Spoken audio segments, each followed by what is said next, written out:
Hi and welcome back to the channel. In this video we'll be talking about Robert Lewandowski and why Barcelona needs to be using him more. I get the feeling that Barcelona is not using him to his full potential. He's incapable of doing so much more, but we're not allowing him to. If you're new around here, please consider subscribing for more tactical content from FC Barcelona. We do tactical videos like this and also more importantly tactical analysis on the games of FC Barcelona. Let's look at the video index of this video to see what we'll be discussing about Robert Lewandowski. We will take a look at the team selection around him, how the wingers affect his play, his tactical will for the club, and how we can bring effectiveness to his play, and also how we can make him more devastating.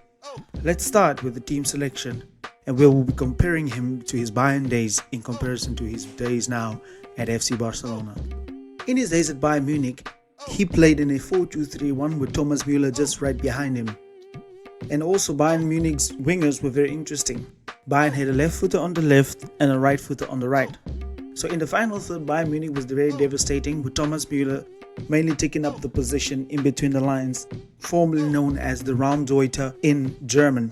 Raumdeuter in German means space seeker. He was the one often who got into these lines trying to get into contact with the wingers like the ways of Sane, and they would actually go and look to find Robert Lewandowski within the box. He would pin back and make runs, and his clever runs in behind the defense trying to get on the ball and finish.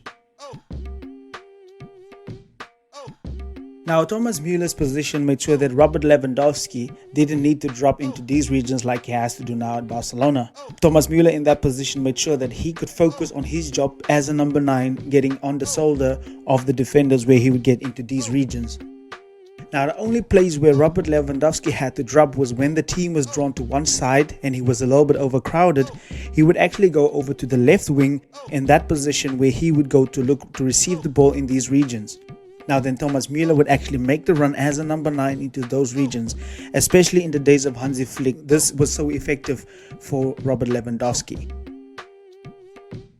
Now let's take a look at Xavi's tactics, their main tactics, and how it doesn't benefit Robert Lewandowski. In the build-up phase where Barcelona would look to find the centre-backs, everybody is pretty much in their positions as they drop that back. The 2-3-8 is so deep that leaves a space between them and Robert Lewandowski with nobody really close to him. This is the result in him having to come back and close the gap, sort of like a false 9 where he would want to receive the ball in these regions.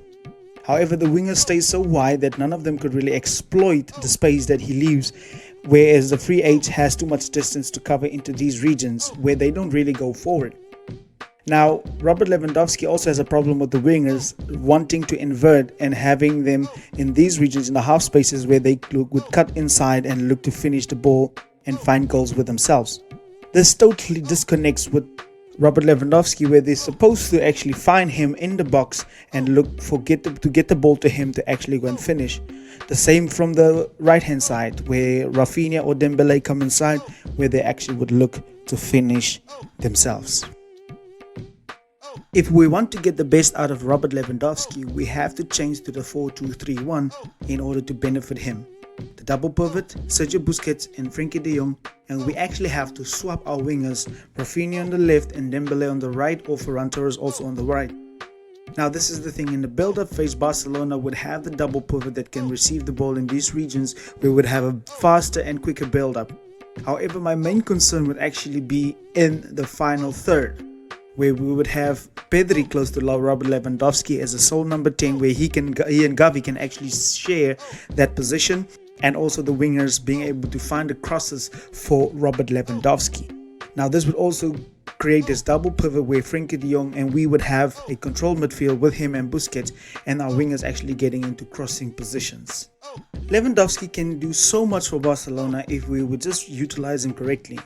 And I honestly believe Xavi's system actually works against him because Robert Lewandowski is not a false 9.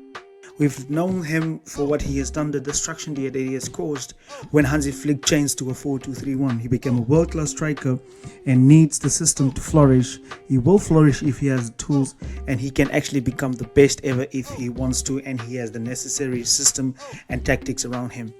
If you're new around here, please consider subscribing for more tactical content like this, and also don't forget to subscribe for regular Barcelona tactical content, not only the games, but as I said, also videos like this. Thank you very much for everybody who has also been regularly subscribing. We're almost at 1,000 subscribers, and I want to thank each and every one of you for watching this video. Thank you very much. Goodbye.